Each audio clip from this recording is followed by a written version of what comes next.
Hi, I'm Mandy from Gaia's Healing, your hostess on this YouTube channel. Today I'd like to present to you a conversation I had with my friend Donna about the story of her awakening. Donna shares with us very openly her journey of highs and lows, addictive behaviors, and mental health issues that were also part of her way into working with spirit in the spiritual realm, and that made her the wonderful and very thankful person that she is today. It's not a dark and heavy talk at all, but I would just like to give you a heads up in case those topics are a bit difficult for you. So now you can decide on whether or not you would like to keep on watching. And without further ado, I wish you a great time with what I hope will be the first episode in a series of stories of awakening. Enjoy.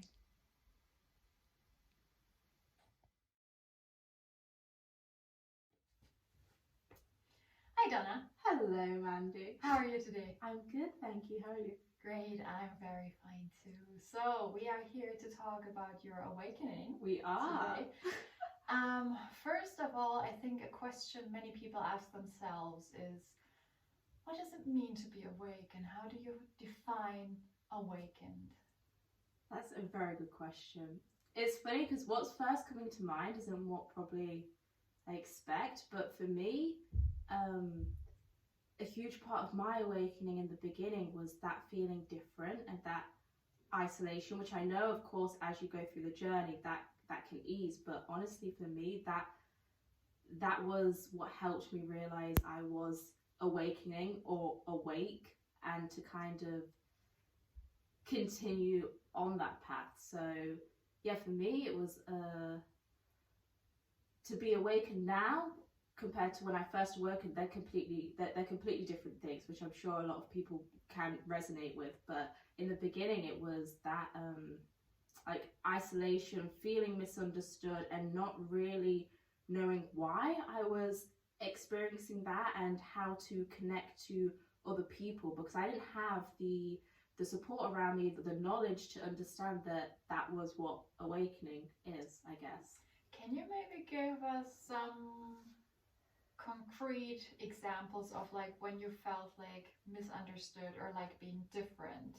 Yeah, so it started really early for me. Again, I think a lot of like star seeds or light workers, if it doesn't matter the name, but if you have gone through awakening, sometimes we like resonate with that. For me, it started when I was around 7. I was like very intuitive, so I could pick up on adults kind of emotions and what they were experiencing.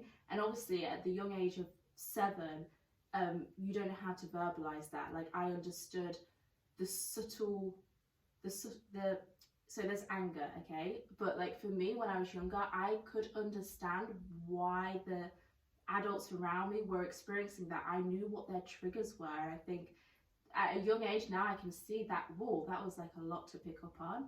Something that's popping up now is like my grandmother's death.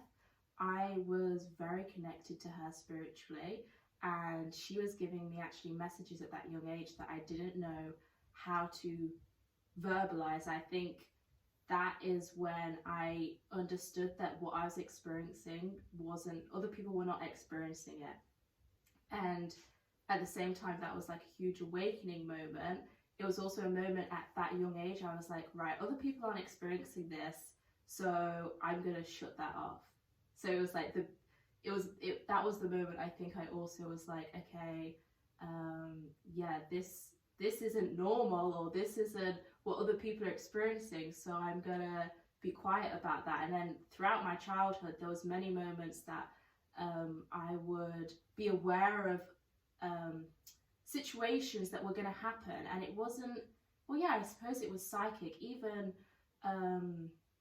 what I was guided to be doing at that time as a young child, you know, having intuition, but having the not the free will. I think you've spoken to me about this before. Like, at a young age, you don't have the free will to decide sometimes the things you do or don't want to do, because the adults in your life decide for you. But I had a very strong will, and that was definitely being like a intuitive young child, and you know, situations where I did ballet, I knew the moment. Like I just woke up one day and I was like, I'm not going to do ballet anymore.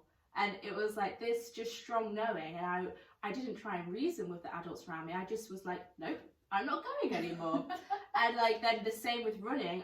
It's like I knew when my path or journey on certain like things I was doing as a young child, they were over, and I couldn't explain that to the people around me. It was just more I knew, and I didn't budge on it. I was just like, how that's did it. your parents, for example, or the adults around you, how did they react when you told them, no, I'm not going to do ballet anymore, period, I'm not doing it anymore? How did they react? Well, I grew up just with my mum, and then I had my grandparents around me, but then my mum raised me alone. So she has been very fluid. Like in her parenting, she's never been really, you know, when you use the word discipline, there's lots of different ways you could think about what that word means. But in terms of kind of structure, she kind of did just let me flow. So she even says now, like as a child, you were very strong-willed. And I think it sounds really odd, but because she had as a single mother, she had so many other priorities with work, studying. In a weird way, me being so strong-willed, I think actually helped her parent me, because it was like, I knew even at times, like my transitions were her transitions. And it's like, I knew that as a child. I didn't understand how I knew that, but it was like later in life, we might get to it. There was situations, you know, when I'm a bit older, I can understand that we were working together. So as a child, I might have decided I'm not going to do running anymore, but that freed her up in another way, because she had, so every 2 days a week she was dropping me here.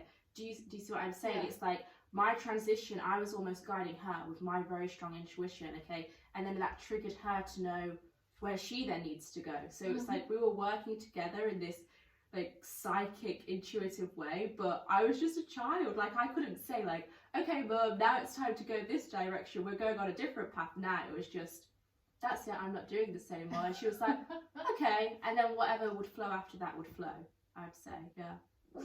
So you can see now that even as a young child, when you were around 7, it already began. What was the next step up? So I would say primary school then. This is when I was still living with my grandparents in another city, and then probably that transition with my mum and my sister then to another city, from one primary school to another, was probably when it happened. And it seems very young, but it was kind of like a accumulation of events really. And again, that suppression that I had when I was younger of being connected to my grandmother, and when she died, it's like I was so overwhelmed with this kind of, I knew I was different, like being psychic and intuitive. It kind of built up to the point where I was struggling to be a child, and that then showed itself in primary school, because I was very severely bullied and I was internalizing a lot, and I still had all of these gifts that I was trying to block, trying to be normal. And then after primary school, it kind of then, that internalization of that frustration came outside. So I went through a lot of kind of mental health, I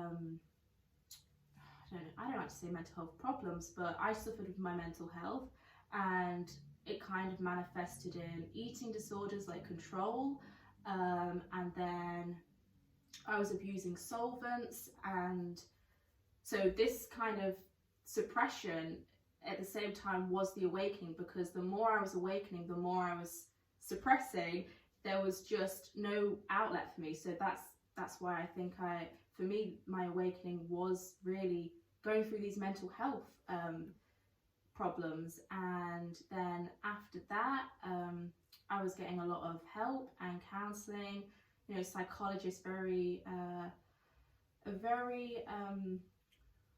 how do I say, so like, you know, having medication and things like that, whereas probably what I needed was just someone to recognize, okay, this child's very gifted and needs need some support in that, some growth and some nurturing, which I didn't find at home because my mum was so busy. And so it was just honestly from there, from primary school up until I was 19, it was just a journey of suppressing, medicating, and seeing psychologists, but never really feeling I was getting any better, or what was going on, or why I was having these things. And I think the biggest awakening happened for me in 2012. And that happened because, again, me and my mum were very in tune with each other intuitively, and she was unhappy in her relationship, but one of my sisters has like severe special needs, and I knew she relied on her partner at the time to be there for us, to be there for my sister with needs while she worked full time. And it was like something kicked in me in that moment, and I knew that I had to be there for my sister. So in 2012, I took over the care of my sister that had special needs, and that was really then the awakening, where I understood what I was going through and why. And she honestly really helped me, my sister. How old were you at that time? At that time, I was 18, 19? Yeah, 18, 19. So that was when I kind of had instead of going through like what I was from childhood to that age of just knowing but not knowing what was going on, why, what were these experiences, and suppressing them with medication. At 19 then, it was that moment where I was like, okay, this is awakening. And I started to kind of then go into, I think, what a lot of people do in the beginning, astrology, being guided by that, like working with the moon and that kind of thing. At that time, did you already have the word awakening? Yes, because I think I discovered it through, I then kind of stumbled upon what a dark night of the soul was at 19. And whilst I was caring for my sister, I was spending a lot of time at home while she was at school. Like, I was a carer. So in the daytime, I just remember reading books on dark night of the soul. And I think there's a book called The Dark Night of the Soul. Yeah. And I read the word awakening in there, and I knew that often when people were awakening, they would go through the dark night of the soul, which honestly, I think from like 7 until 19, it sounds very young, but I was going through a very long dark night of the soul, in the way that I was, just not understanding why I had these experiences, and I didn't know how to describe them until 19 then. Yeah. But that's beautiful and amazing that you then found that, because I always find it interesting trying to really trace it back to the root. It's like just a simple word. To us now, it seems like such a simple word to use the word awakening, but I believe that there are many people out there who still do not even have the language for that, because it's still just not overall accepted in society. It's still, we still keep quiet about it. We still, even if we could go out into a cafe right now, I think we would not be sitting in a cafe having this conversation, doing this recording right now, because we still keep quiet about it. And so, that's like, what made you want to look into that? Because you said that like there was lots of medication and just things going on which were mentally challenging. And so were you looking for ways to get like out of this, that you feel like, okay, this led to finding that book? It's funny you say that, because books kind of jumped out at me at that time. I think we've all had that experience where you're guided to do something, and then a synchronicity happens, or a coincidence, and you're like, it keeps you sniffing the trail. And especially like when you are awakening, a part of you is guiding you that you're not even aware is guiding you, like you could say your higher self. And that book, The Dark Night of the Soul, popped out, and then a book on astrology. I enjoyed reading at the time, but then kind of like, I remember I love going into charity shops and buying books, and it's like my head would just turn at certain books, and my hand would just reach out for a book. And so I would say it was through books and kind of just this natural guidance. And this this deep frustration, I think, also to understand why. I think I started even maybe I was journaling as well from a young age, and I noticed that I could do something called, or what I now would name, automatic writing. Yeah. And the things that I would write and come out, it kept me curious, so I'd continue doing that. And yeah, it just happened really organically through books, really. Just kind of, I mean, from astrology, I can't really remember where it went from there, but astrology was definitely a big part of it. And then I remembered signing up to a website. I think his name is Jonathan Kaner. He's an astrologist, and yeah, I became a member on there, and that's where I kind of, he had a tarot service. So then I kind of, I didn't learn anything about tarot, but I used that service, yeah, so that's how I discovered it. It was just a very organic unfolding after that. Yeah. So you received the tarot reading. Yes, and I didn't really understand really what, I mean, my mum actually, it's not really true. My mum had some tarot cards when I was growing up, but I could never touch them. She was very like, she didn't want me to touch them. I don't really know why. I may never know the reason why, but I always looked at them. I really wanted to open them.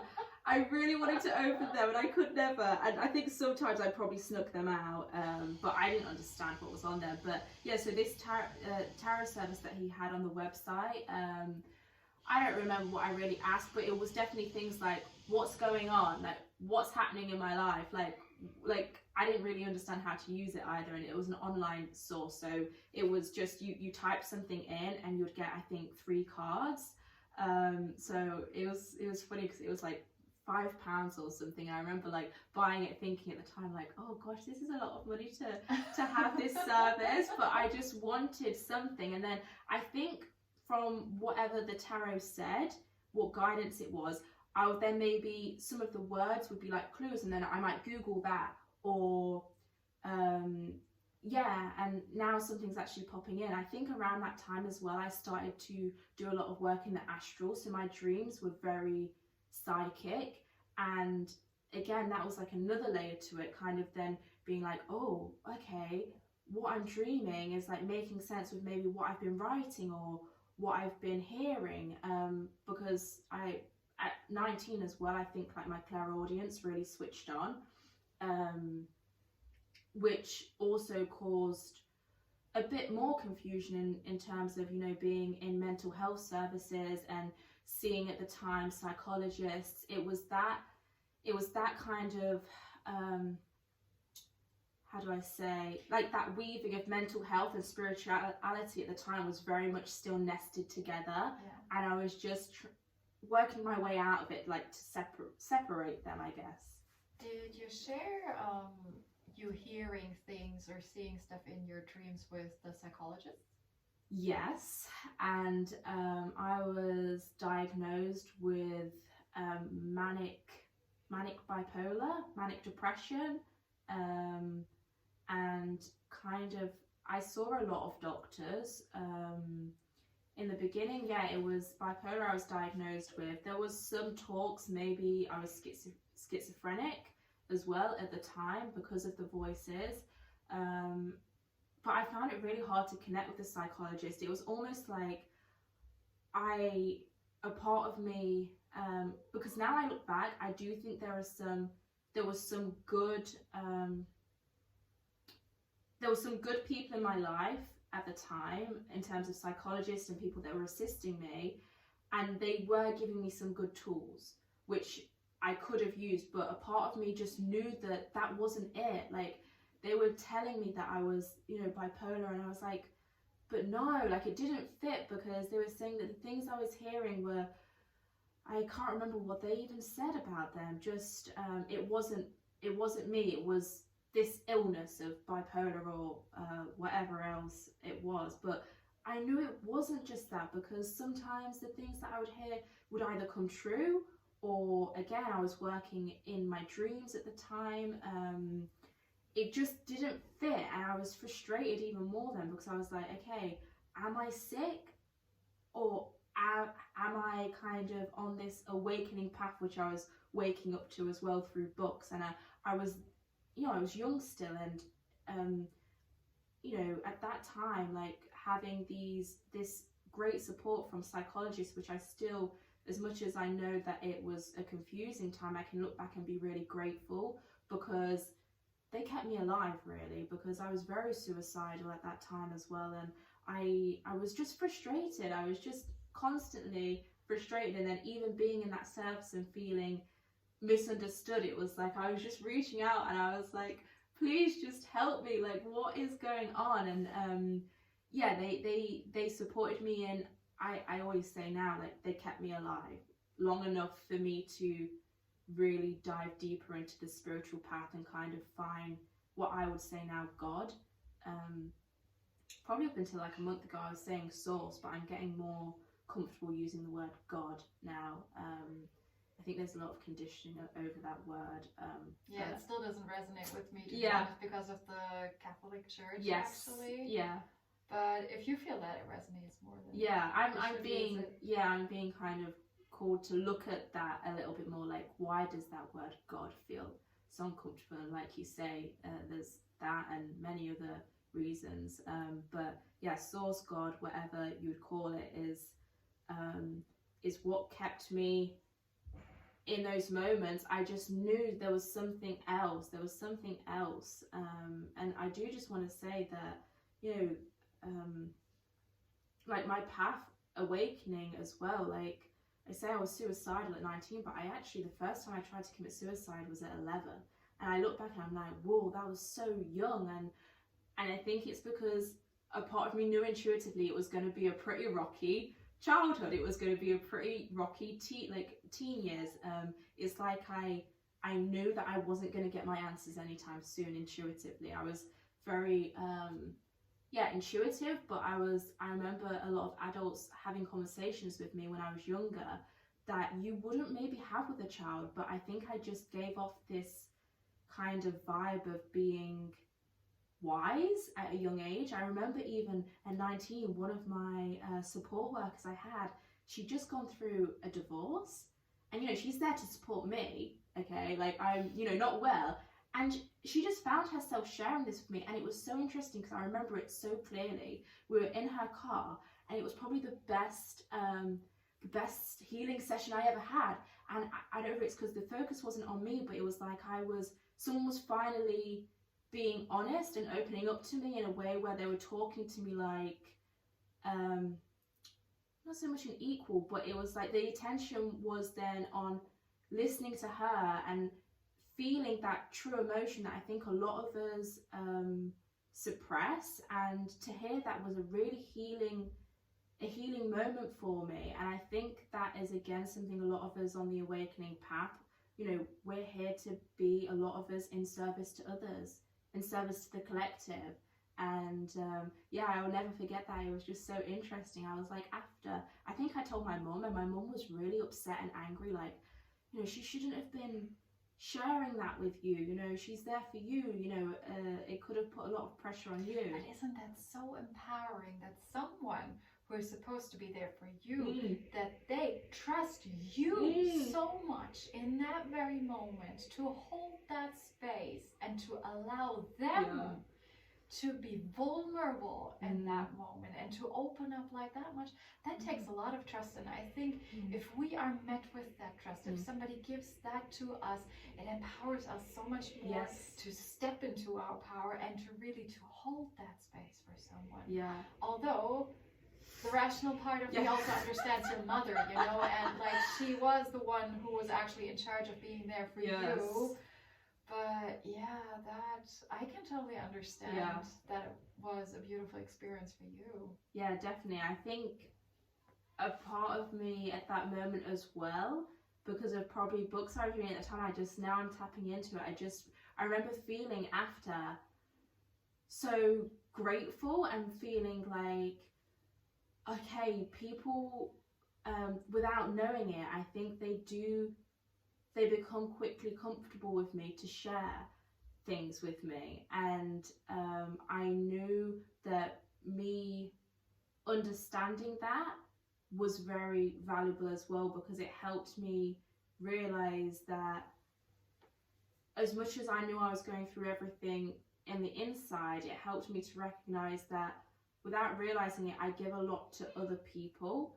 And again, it's kind of, yeah, it's like that, it's that path that a lot of us, if we say we're light workers or starseeds, that we do naturally probably gravitate and find ourselves walking towards anyway. So it was that kind of recognition in that moment, was like, okay, people can open up to me, and I like this feeling. It makes it heals me to heal other people, which is still the journey that I'm on now, is very much that, like, through healing myself now, I know that I really want to still reach out to other people. We were having this conversation before we came here now. Yeah, like reaching out, and we don't need to be fully healed to do it. Like, you were helping me to remember again, because I do know, but you know, we forget. We have to be reminded. Yeah, we always have to be reminded of certain lessons again and again.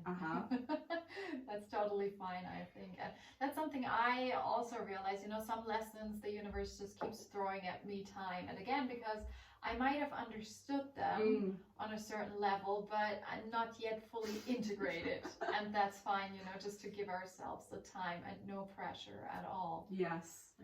But that's still so amazing. So 11, the first attempt at suicide, and then later on being in therapy and seeing psychologists. And then how old were you again when you started looking after your sister? 19. Wow, so were you still yourself in therapy at that time? So I probably ended, so the up until 19, what I was really getting help for was like eating disorder, depression, and yeah, those two things, and then my solvent abuse. And then I probably stopped seeing, I'll never forget her name, my therapist that I had at the time for my solvent abuse. She was called Norma Jean. She was an angel. She was amazing. She would take me out for coffees, and I'd always see it as a treat, like not knowing even at the time, like I was dealing with a lot at a young child, and all I remember thinking was, yeah, I'm gonna see Norma Jean and she's gonna take me for like a hot chocolate. Yeah, so from like 7 until 16, it was like food, solvent abuse, just depression, which seems like a big term to actually apply to a child that age. It's only now talking about it, it's like, whoa. And then from like 16 to 19, I was kind of just experimenting. Like, I was, you know, smoking weed with friends, drinking, kind of just really kind of off the rails, or you would say a typical teenager, some would say. Yeah, what you do between the ages of 16 to 19. Most people, it would carry on maybe, but then, yeah, so I would say a bit of a break from the heaviness of everything I was going through from like 17 to 16, then 16 to 19, yeah, that break, and then it was 19 that I really then started to become unwell again. I guess the drinking and the partying was then just, it didn't resonate anymore. Like, was it a little bit like in your childhood that all of a sudden you would say, I'm not doing ballet anymore, I'm quitting running, or so? Was it like the same way? Because I just wonder, how did that transition happen? Because it seems like such a big leap, and I mean, we never talked about this before, you know, that like you were in therapy and seeing psychologists, and then all of a sudden you are taking care of your sister. You know, those are just like, whoa, someone who needs this should not be doing that, actually, you know, because if you need to see psychologists yourself, one would think that such a person does not have the capacity to be a caretaker of somebody else, because they need to take care of themselves first. So how did that jump happen? Was it like, just, okay, no, I'm not doing this anymore? It's a really good question, actually. I've never been asked that before, but it's funny, through this conversation, I'm realizing that deeper connection that me and my mum intuitively have with each other, because honestly, from 16 to 19, in that period where I was a bit free of the intensity of the mental health issues I'd been having, they were there, but, you know, I was numbing them. Through that time, again, I was very guided to what I was supposed to be doing. So I guess you could say I kind of gathered myself together. I did reasonably well somehow at school. I went to college. And so from the outside, I just looked like a typical teenager that was, I was doing weed, I was drinking, yes, but because I was doing well at school, it's almost like that masked what was going on. And I just remember my mum being kind of like, it's like, because I was doing well at school, it was almost like she saw that as, well, she must be okay. I feel that like school is such a big institution nowadays still, that if one does well at school, it seems almost all the rest will be forgiven and forgotten. It's like then everyone just blends the rest out, you know, they don't need to see that because you're doing well in school. Yeah, so it was the mask of what was going on really truly inside. And I mean, between 16 and 19, I would say that I was really suppressing my intuition as well, even if I knew I was on the right path, like, because now I look back, everything was the right path. But in terms of like, I guess I see it as a bit of a, now I can look at it with more compassion and not so much, you know, because I'm trying to change the narrative about it as well. Like, even talking about it now, I can see and acknowledge, which it needs to be acknowledged, is a tough time. And, you know, like you're saying, someone who's gone through that, you know, the responsibility of them being a carer, you know, I've had a lot of resentment with my mum about this, and a lot of, we have really not even spoken about some of these things, and the way that I feel towards her about some of the burdens. And burden, I use that word just maybe so people listening can understand, because at the time that's what it felt like. It felt like a burden, that not just a burden from my actual, you know, life, but burden from being so strongly connected to my intuition, which is something that I've battled with, because being so aware and so open also comes with the responsibility, but a lot of, you know, when you are so in tune with your intuition, you can't ignore it. And I think you know, you have free will, but like we were saying, sometimes it's so loud and it repeats itself. You have to respond to it. And even if my mum never said to me, I need your help, I need you to take care of your sister and be a carer because I'm going through a separation, she never said those words. I intuitively knew. So that's why she never really thought, oh, she shouldn't really be doing this. She's still maybe, you know, I dropped out of college to do this as well, and she never stopped me. And I can look at her with a lot of resentment for that, because I feel I was too young.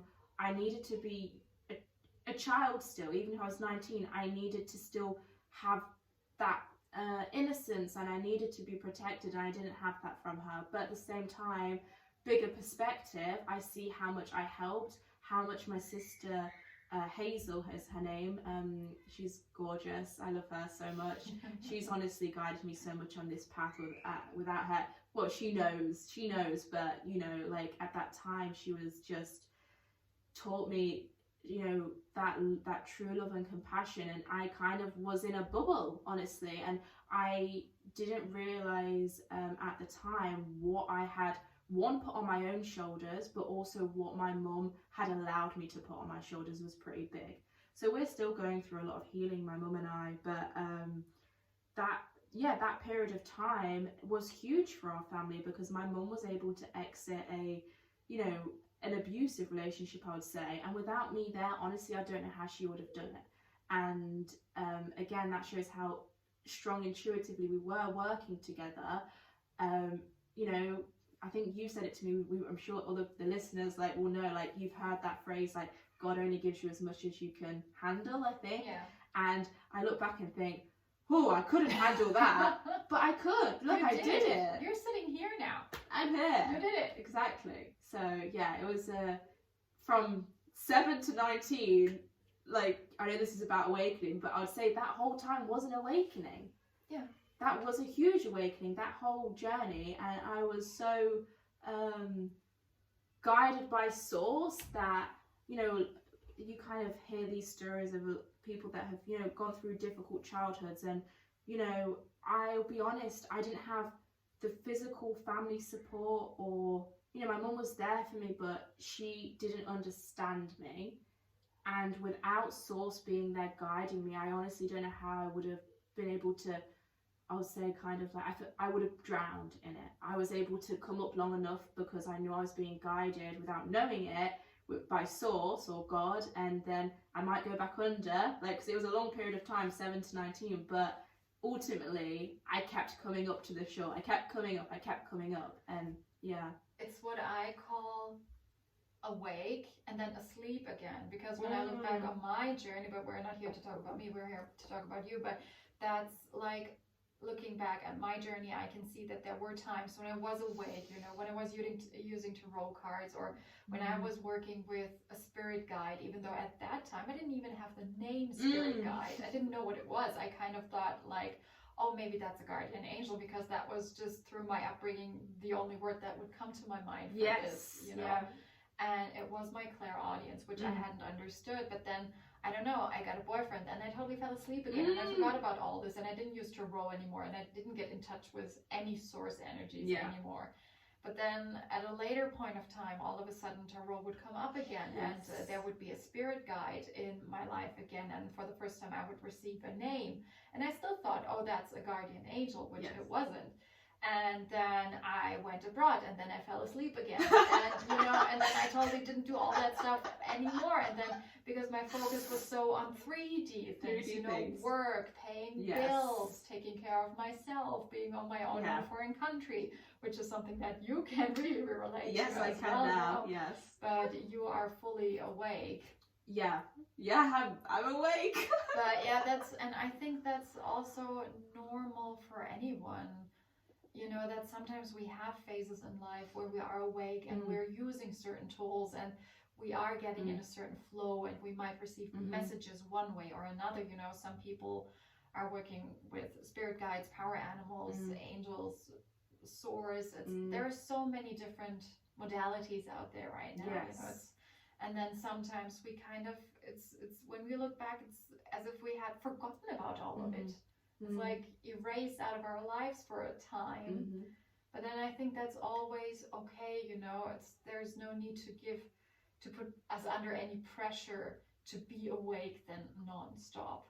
Yeah. But once you get over a certain point, it's like you might realize, okay, from this there is no return anymore. Yes. When and how did you get to that point? Honestly, I would say it was this.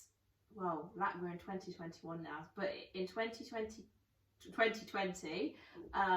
when the pandemic hit, honestly, for me it was around March. Like I just had, I think, my final, I'm not gonna lie, it was a shake. It wasn't a nudge anymore. It was a shake. Yeah, it was a shake, and it was like, you know, as much as I look back now, I'm like, everything was, you know, like you're saying, this pressure to step straight into your power and start serving, you know, you'll know when it's right. Like, you know, for me, it's been a very long journey, and like you say, of going to sleep and waking up again. But you know, we do have free will, and ultimately,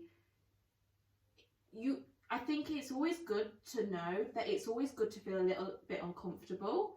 If you're too comfortable, then maybe you need to kind of just look at that and think, okay, am I comfortable? Am I, you know, because we've been talking about mental health as well. Like, I had to protect myself, and I was doing it through unhealthy ways. Yeah, I went through that stage where I was drinking or smoking weed, which for me wasn't, I know some people smoke weed and they find it quite a illuminating experience. For me, it wasn't.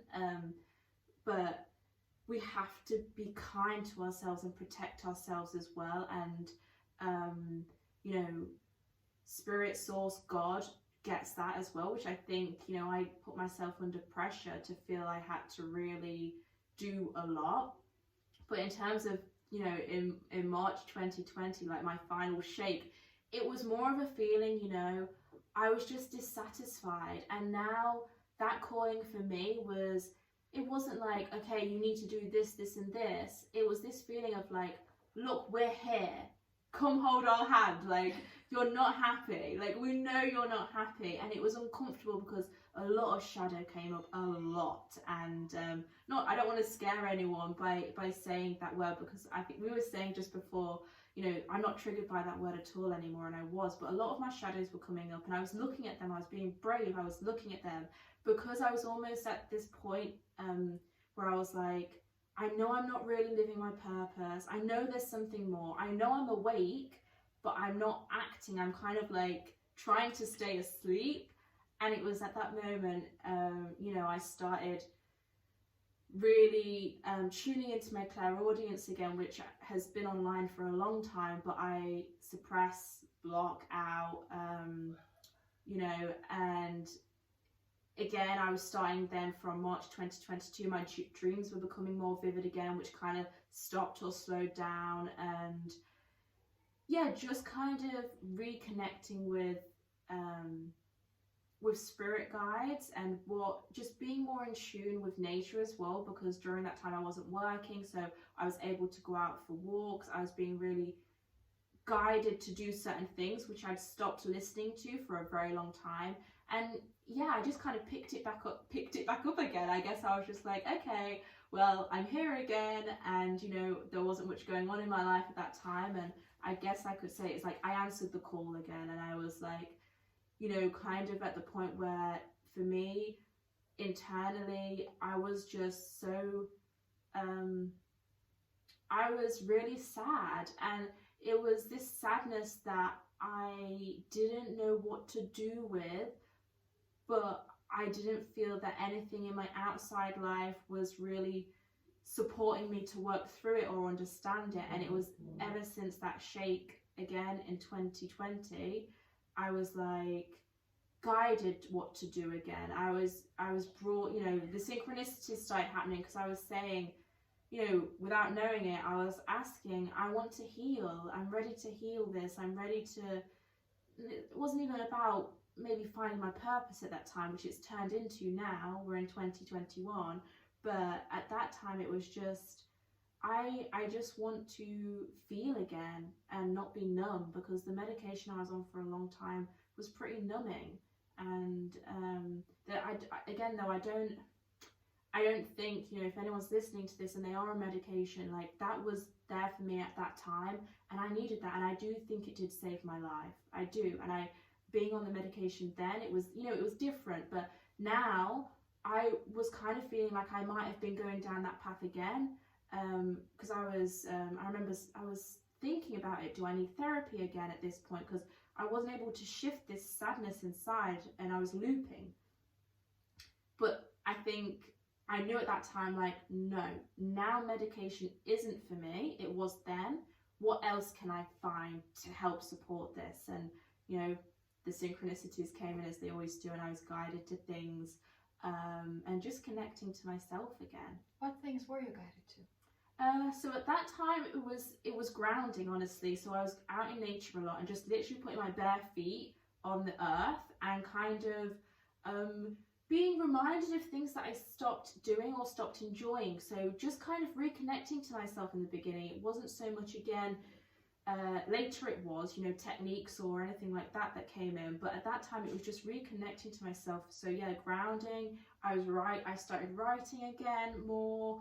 I started also watching more. I never really watched YouTube, listening to other people's stories, just kind of realizing I wasn't alone. I think was the biggest shift that I had, was like, look, there's other people, and kind of engaging with other people, you know, finding communities, and kind of, you know, feeling I belonged there, because before I didn't feel I had that. And you know, nourishing friendships and things like this. And then later, like in the past, you know, that was going on for a few months, and then now I've been, you know, of course, meditating is a big one that everyone in the community will know and hear of. I know it's tricky sometimes for people to get comfortable with that, and to be honest, it's something that now I do, but I don't really feel the need to, like, you know, listen to a guided meditation. For me, meditation is just being really conscious of everything you're doing. Like, even if you're cooking, like, just doing things slowly and being present. That's something else that really really supported me, and moving our bodies, whether that's, you enjoy doing yoga, or I discovered Qigong in 2020, and it's honestly, wow, it's just incredible. I love that. That really helps and supports me. But honestly, the biggest thing has been just getting to know myself again has been very healing. And then, through that, now I am kind of participating in courses and other things like that, which I never would have dreamt to have paid. I've paid quite a bit of money for these services, but wow, like they've given me so much back, but not necessarily because I needed them. I just, again, it's that remembering again, like I can do this on my own. I just sometimes needed a bit of support to find these things. And we were talking just before, connecting to your heart chakra has been honestly the most healing thing that I've been doing probably over these past few months. And it's a journey. It doesn't just stop. Obviously, that, I'm sure the listeners do. It doesn't stop, it doesn't end. But yeah, going back to my heart again and again has been probably the biggest gift. I can put in the notes the amazing woman Kaylee that kind of I found at a point, in 2020 when I was shaken awake again. I was guided to her, and honestly, she really helped me reconnect with myself and remember what I just had forgotten, basically. I find that when there's this old saying, when the student is ready, the teacher will appear. And I think that is just so true. But maybe you can give your example of like, how does that really happen? How does spirit guide you to things, or how do the things come to you? Because I can imagine that somebody who is maybe still struggling or wondering, oh, am I awake or not? It's like, how does that look actually in life? It's like, how does it manifest in our 3D reality? So I think for me, it's been a slow process, because I never would put myself, because in a way it's like a bit of there's no above or below. There's not, like, I want to make that clear before I say what I'm about to say. I don't mean that with what I'm about to say in that way at all, but to be guided and be given the intuition, like I may be stepping into like a leadership role in terms of sharing with integrity, maybe some teachings that I've put myself through or I've been through, or just I think for people who are going through healing, we were saying again before, like it doesn't end. We're always healing, but it's, for me, honestly, through teaching and sharing, I am seeing that it fills me up so much, and it helps me heal myself. So I think that if anyone now is maybe going through like a tough period in their healing journey, I would advise them to ask, like to just ask, what should I be doing at this time? Because the answer might surprise you. Like, this feeling that I've had for now, it's been, what month are we in now? We're in February 2021. Since October 2020, I've been guided to share, and I still haven't. Like, we were just talking, like I've only just, I've made my website. I was so proud and excited that I finished it, and I still don't even really know. Like we were speaking again, like I still don't know exactly what I'm going to be sharing, but it's just when you get these like little nudges, write them down. Like you don't need to act on them straight away. Like I haven't. I've taken months. But write them down and just, allow whatever comes in to just be seen, heard. If you don't want to do anything, don't do anything with it. But I strongly suggest you to write it down, because it does kind of then, at some point, you will look back and you'll know when you're ready to act on it, and you will. And, it's not for everyone to be in kind of a position where we're showing up and we necessarily have a service that is paid for to offer. It's just sharing what if you're healing and, art is your outlet, or writing is your outlet, dancing, singing, like, through doing, something's popping in my head now, I wrote it down, a message that from Spirit that I got. It was, what was it? That which we enjoy to do, and that is healing to us, is what we should continue doing. It was something like this, I wrote it down, but it's true. And that might be the outlet which you support other people with.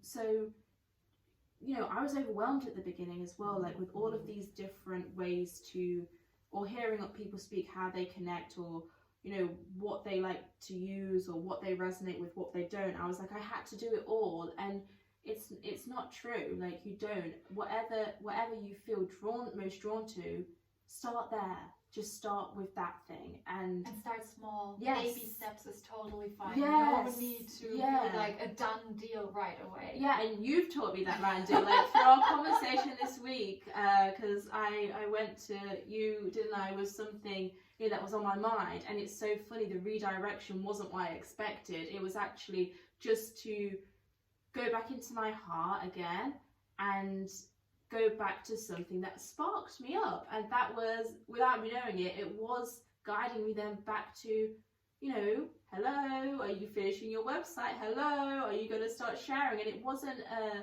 that seems like a big thing to start a website. I'm not saying to people that's where they should begin, but it's been a very long journey of kind of walking between that line of, like you say, student teacher, and I still feel like a student, but I also, even in this conversation now, I'm like, you're already teaching. Wow, yeah, I'm shocked at myself. I'm like, actually, I've gone through, a lot, and it's that is the beauty of it, though. Like, when you're at that point and you kind of feel, I feel so grateful and humbled in it, that it doesn't feel the pressure of, being a teacher. It's not there. I just feel now I'm excited, and it's a joy, and it feels so heartwarming to be able to share. If I can help one person, we were saying, like, you had 5 people join a group of yours, and it doesn't matter like how many people it is, doesn't matter if it's no one. If you start an Instagram account or something and you have no followers for like 6 months, if you're doing it from the heart and you enjoy doing it, it doesn't matter what response you're getting, you're doing that at that time for a moment. And I think one thing that I realized, I didn't realize it until like a couple of months ago, really, because I'm not doing Gaia's Healing full time. And right now, I'm not planning to ever do it full time. And also, you are not working towards a full-time career in the spiritual realm, so to say, at the moment. We might not know. At some point, maybe we will get there, maybe not. But that's not actively the goal right now. But when I started out on this, and when I took the first classes, it's almost because the teachers then usually used to say to us, oh, if you do this ever full-time or so, it's like they're almost already planting the seed of this needs to be the source of your living income at some point, which really it doesn't. And for me, I realized, since I just decided I do not need to do this full time, I can just so enjoy it in the free time that I have, because it does not need to like sustain my life, and I think that takes away so much pressure that many people I see putting themselves under. Yes. Once you do this work and you decide, okay, this has to be the source of my living income, then you put lots of pressure on yourself. Yes. And that's when I see the inauthenticity coming in. And that's when, at least for me, those are the teachers that totally do not resonate with me. Yes. Yeah, that's really an important point, and I'm glad that like it's came up, actually, because I do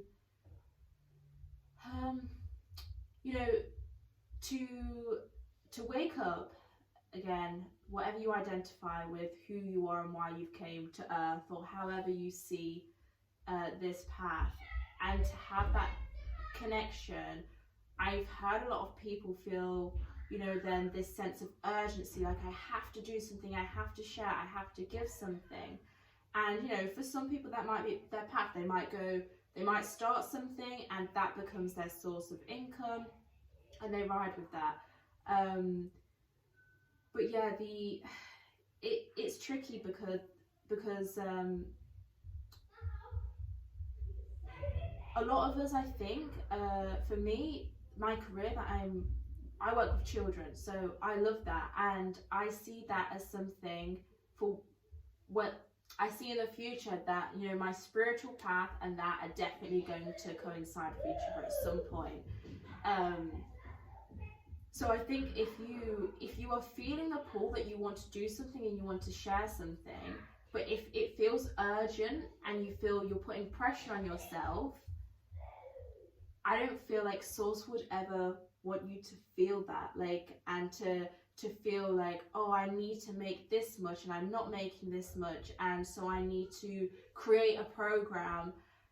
You know, if it's not happening, like, or unfolding, unearthing in an organic way, just to maybe look at that and just pause with it. And if you feel you cannot pause with it for like a week, 2 weeks, then maybe you're not, maybe just look to see if you're connecting to your heart. Again, for me, I will probably always say this now about the heart. Like, are you, you know, for me now, it's like, I'm getting the push to do it because we were saying, I'm so wanting to share from a place of integrity and to, you know, not cause more damage, or, you know, to really speak from the heart, that I've actually been putting it off and I've not been sharing anything. So yeah, like, a lot of us on this path probably at some point will share some things. Sometimes it'll be for pay, like it'll be paid for, and sometimes it won't be. I guess it's just tuning into what feels right to you. But if you've got a career, I think you were telling me about someone that you'd been working with. If you've got a career and you love it, like, you love it, and you also want to do this work, you will find a way to do both. And it's, I think you said as well, like, me working full time now and then having this opportunity, I feel, and this, you know, opportunity to share and, you know, possibly make some money from it. But for it to start in a place where it's not about the money and it doesn't matter, and I know I'm so grateful to be supported in my 3D job, it's like, I'm so much more excited and I don't feel any pressure, and it feels just a really organic unfolding. So yeah, like, don't think that you have to leave your 3D job or your career, or if you really enjoy finance and business, go for it. Yeah, just do it. Do that, because we need those people in the world as well. Yeah, we need people in every different industry, and at some point, they might like collide. They might work together in a really beautiful way. They might not. I think, you know, it doesn't matter. Like, you could be, I don't know, like a plumber. You enjoy being a plumber. I mean, I've got someone in my family that they're not awake, but they really enjoy it because they go to people's houses. They have chit chats with people from all across the world, and, you know, there's I think it's like this feeling that you have to be on this path and be doing something really spiritual looking, or it doesn't matter. No, it really doesn't. And that's something that I realized through offering Gaia Safe Space. Some people were there in the first meeting, which was about awakening, and I remember when I sent out the email, the subject was like, we're awake, and now? Because I feel like sometimes people wake up, and so often we feel like, I need to do something with this. And actually, no, you don't need to do anything with it. Unless you want to. Yes. If you feel the natural pull, if you are motivated to put yourself out there, to provide content, maybe to start even teaching, then for God's sake, go for it. But no, you don't need to do anything with it except maybe heal yourself, because that is so much already. Yes. You know, yeah, that's so to true. Heal oneself is such a huge task. And when you are awake, I think, first of all, everyone always needs to take care of oneself, because you can never give from an empty well. So true. And no, you also never have to offer any paid services unless you feel that's what you should be doing. I think if it's like like if there's this pressure and it feels uncomfortable, that's a sign that you are not in alignment. And then you should look at it and figure a way out to like bring it into alignment again. Sometimes we also need to feel uncomfortable in order to get forward in life. But I think it's like, it's hard sometimes to make the distinction between like, okay, this is something which is not in alignment and this is something which is going to make me grow. So, but that's something, that's you so know, interesting. that's like, okay, that's where you hopefully are able to work with your intuition in a way to figure out which is the pressure you need in order to grow and which is the pressure to need to figure out, okay, this is not in alignment. Everything you just said is, I completely resonate with. And but that's the beauty of it, isn't it? We're gonna, you know, I was Spirit told me like in what month was it, in April 2020, and they were like, you're gonna trip over your shoelaces quite a lot in the next month. And oh my gosh, I did. Like, I felt I was all over the place and I wasn't sure what direction I was being pulled in. And I know when you are in it, it is hard, like, and you're not sure, and you know, you want to be of service, or you're healing, and we as humans, we want to know what's going to happen exactly next, and what's it going to lead to, and what's, you know, and even being what I would say like a psychic, or, you know, an intuitive, like, I still have no idea on so many things, and I'm glad it's that way. Like, yeah, like I have some big downloads and I'm like, whoa, like that's a lot to work through. But you know, I can see when I was walking here today, because you know, you and I, we organised this just last week that we were going to talk today. I was walking with so much joy, and I just was feeling so like great. And in that moment I was like, like I feel I've just climbed quite a big mountain since October especially, and you know, to feel that shift, no one else knows what that feels like, only I do.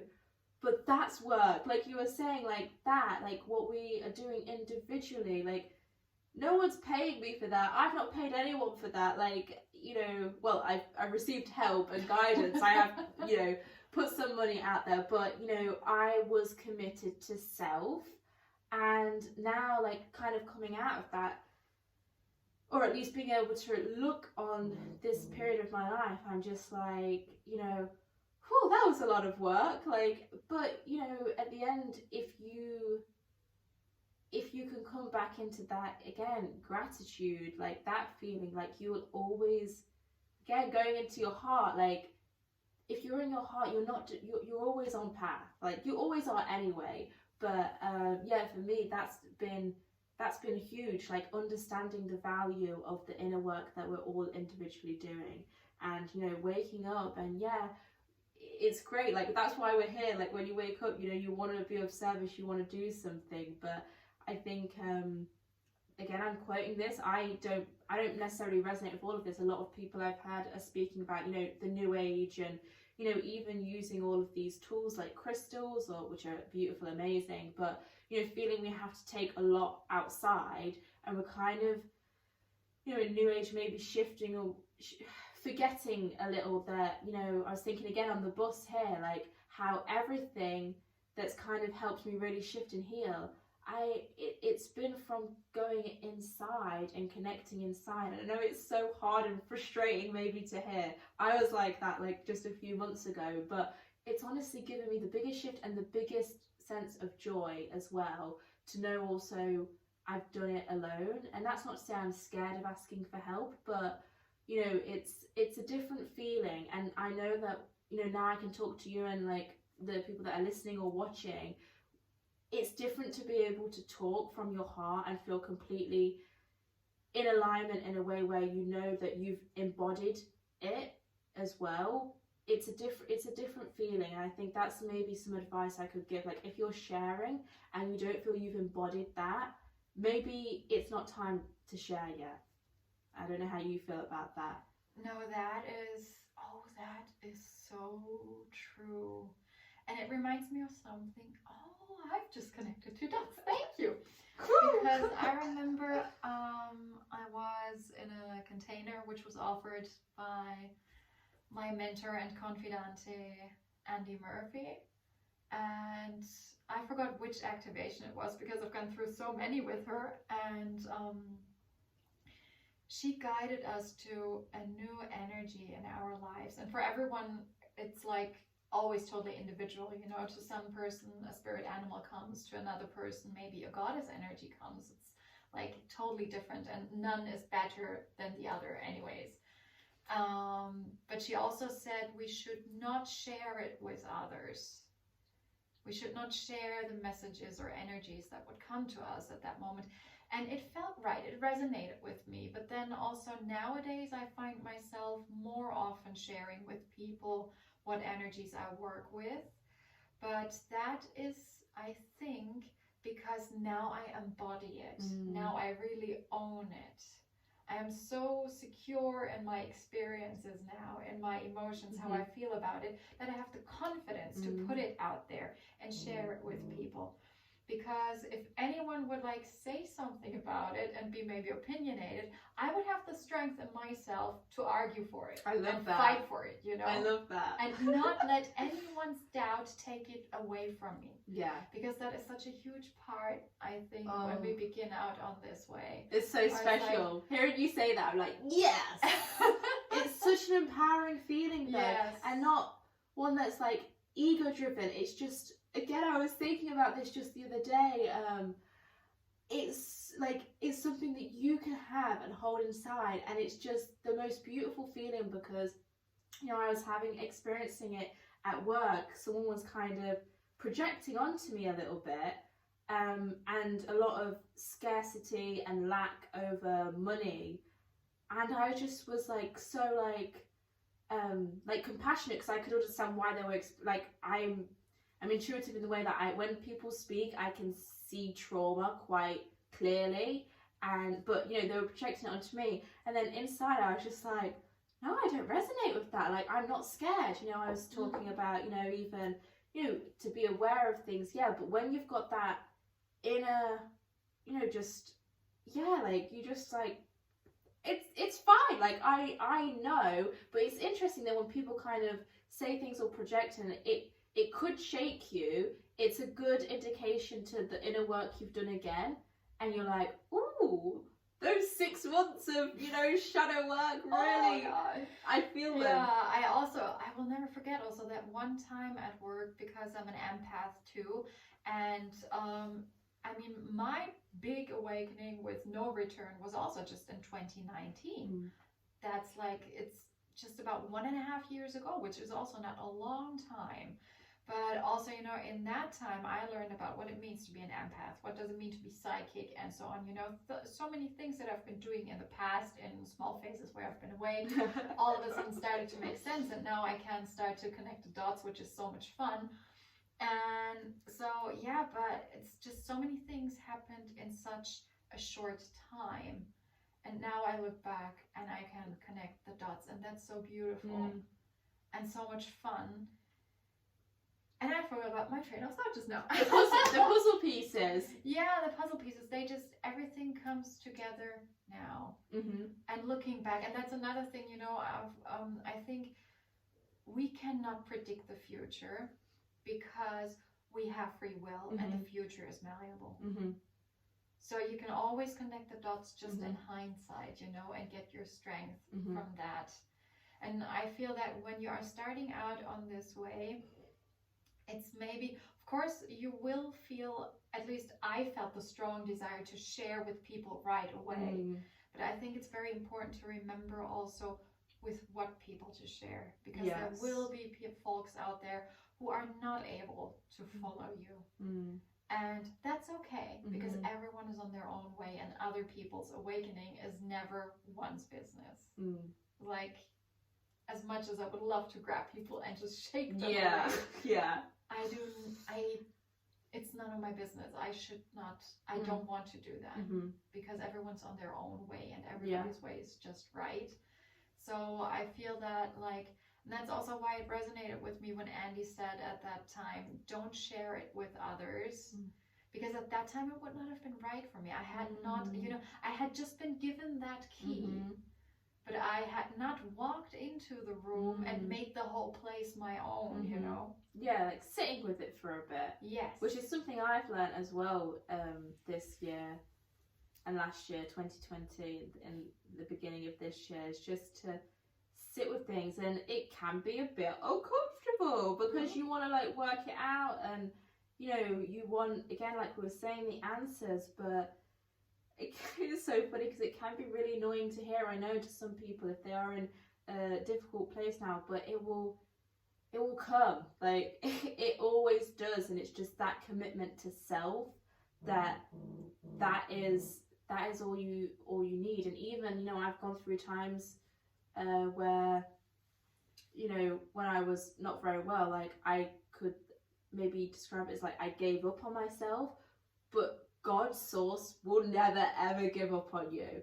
And even if you're in a place where you are you're not doing anything, like one of my biggest integrations, I think, through my childhood was a period where I was doing nothing. I mean, like literally nothing. I wasn't because I wasn't very well, and I wasn't maybe going to school. Like I just would lay and I would be on medication. I would do nothing. And I think that's probably like I was going through a huge integration, like I don't know what, but through that period of time, like to be doing nothing physically, even if you're just resting, like you're doing something. Yes, and it's hard to hear, but you are. Yeah, inside of us, the energies are always working. Yes. And that's something that, especially with the situation in the world right now, and also me not going to work since the middle of December, it's like so often I just would lay down on the sofa because I feel I can feel the energies of the collective. And I can feel them also like going through me, and in such moments I really very consciously just give myself the time to rest and just lay down. And sometimes I would have some music on the side, sometimes just some animal shows on TV or so, just something relaxing, and not do anything physically, and just tell myself, it's okay, Mandy, there is no one there telling me that I have to do so many things right now, but my own ego, there is nobody staying there saying, you need to do this, this, this, and this. Yeah. Because I remember, like, I used to have, usually when I go to work regularly, I have this whole list in my head of all, if I had time, then I would work on my homepage, write blog posts, put out podcasts, do this and that. And it's like this whole list of things, or like dance again, yoga, whatever. It's like, if I just had time. Yeah. But then once the time is there, all I want to do is lay down and do nothing. I know, it's so true. And I used to beat myself up over that. Yeah. But I've stopped doing that because just lying down and sometimes is internal energy work as well. Yeah, because how often are we doing nothing? Like not even scrolling on our phone, like nothing. Babies, they have it great because they are obviously they're growing. And I think be like a baby. Like a baby doesn't need constant stimulation because they're doing nothing, but they're growing so much. Like sometimes we have to just treat ourselves like a baby. Like maybe have some water on the side. Yes, like that's it. That's just all. And I mean, also, I think that's an interesting comparison. And then also, sometimes be like a baby and do baby steps, Yes. Because I mean, just look at how fast babies grow. Yes. It's kind of freaky, isn't it? It is. And all of a sudden, here we are. Yeah. Exactly. Yeah. So true. Beautiful. Donna, to end this episode, is there a piece of advice that you would like to give? A piece of advice that you wish somebody would have given you along your way? To connect to your heart. Honestly, it's my own, it's just changed my life. And it's something that I'm shocked took me so long throughout the spiritual journey. I knew about the chakras, but it helped me find my own way home to myself and to begin the true healing within, I think. So, I learned from beautiful, beautiful woman and teacher, Goddess Kaylee. I'll link it for if anyone's interested, you know, to go back into my heart. And she teaches something or guides us to do something called like a heart check. So you just like put your hands on your heart. You can listen to like some music. It can be an affirmation, or you can choose an affirmation that you want to repeat. Mine just kind of, I just get guided what I need to use in that moment. And it's like you reprogram yourself to remember something. That's how I've been using it recently anyway. Like, I'm safe in my body, I'm safe in my body. And it shifted me again and again and again. And even through tough moments, it's honestly just, it's a never-ending support and compassion that you can give to yourself and the collective as well. Because if you're truly moving through your heart, you know, in my opinion, like what you know, what more could you want to, and like what else could people expect from you? Like, you know, expectations can be high sometimes, but no matter what, if I know I've led through my heart, if I've let someone down, I don't feel that shame or guilt or anything, because I know I was moving through my heart. So I was being true to myself. So that's definitely the biggest advice I could give to everyone listening or watching. Thank you so much, Donna. Thank you for having me. It's been such a great talk. I learned so much, and there was so much new information for me too. And yeah, I think I'm gonna have you on in the future some point again. Yay! I'm an official podcast person. Yay, awesomeness. Well, thank you so much again. And thank you. Bye.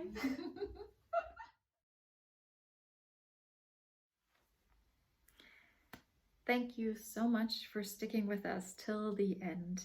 If you'd like to share your story of awakening, then please reach out to me. You will find details on how to do this in the description below. Every story is unique and different than others, and I would love to share as many different stories as possible to show the great variety and diversity of people on a spiritual path. I'm Mandy from Gaia's Healing. See you on the other side.